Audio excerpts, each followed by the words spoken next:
So you wanna give your object a look, a design, or just some actual color. That's base color node in material. It's basically a flat paint of your material, nothing more, nothing less. It tells Unreal, hey, this is what my surface looks like before any light or magic happens. And if you do not set it, Unreal gifts you with the gray clay look that we all love to hate. And now to start the tutorial, we will go to the content browser as you can see on the screen, where I will just right click here and click on the material, and we can name it whatever you like. But for now, I will just name it tutorial underscore material. That will do, I guess. After that, let's make a material instance of it just by right clicking on the material, and then here we can click like create material instance, and again we can name it anything, but I will leave it as is. So its name is tutorial material instance. So we will leave it as is, and I will tell you what the job of that exact material instance is. But for now, let's just see the material graph of a material, and here is the base color I was talking to you about. So to use it, you simply plug in a color or a texture into a base color input, and Unreal uses value as unlit color of your surface. So let's just promote it to a parameter. In blueprints we generally do promote to variable, but here we will do promote it to a parameter, where as you can see on the screen, the base color is currently black, and there are four output of it, the RGB and the alpha. For now I'm just connecting the default value to the base color. So let's just apply this material to a mesh in the level, and as you can see on the screen, we have not applied the material itself, but its instant instead, and the reason is quite simple for it. So basically, when we apply an instance of a material to a mesh, we can change all the parameter value directly and see the result in real time, where if we apply the material directly, we can't see all the changes in real time because we have to apply it, and it will take compilation time. Even if it's taking a 1 second, it's still taking time. We can't see it in real time. So to see our changes in real time, we have to promote things to parameter, and to see parameter changing in real time, we have to apply the material instance of a material. So now there is two methods of doing this, applying the material. First one is just drag from the content browser to a mesh, which is quite simple on its own, but it is easy when there is only one element. When there is more than one element or one material on a mesh, then that's create a problem, a little bit of problem. So here, as you can see on the screen, the second method is when you click on the mesh, you can manually apply every material to a specific element of it. So I think we are done with that, and as you can see on the screen, the mesh is completely black as the color is black of that parameter. So let's just dog that, and yes, now as you can see, I ditch as the instance here, and we can change the color in real time, and we can see that change on the mesh as well, as you can see on the screen. Let's just yeah, now we can see it properly, and as you can see, as we are rolling the point around the circle, the color is changing in real time. So it's super cool, right? So let's just set the color to this bluish green type color. I think this will do.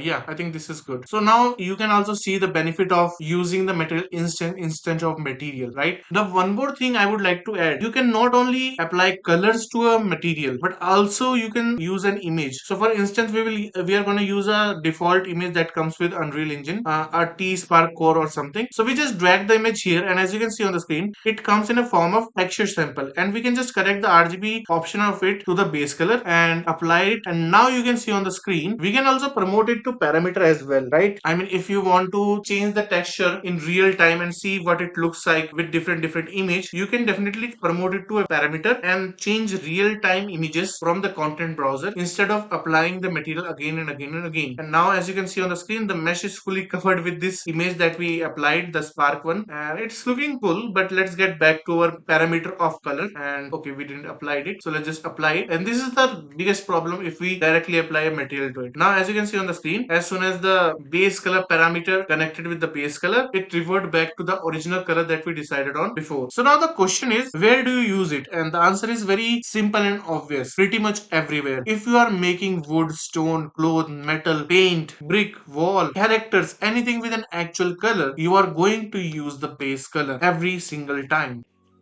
And hey, if you like seeing these nodes in action, check out the game I'm building, Reborn the Evil Being. It's all blueprint under the hood, and the demo is free to play on Steam. Hope that helps, and as always, I hope you have a great day, and I'll see you around.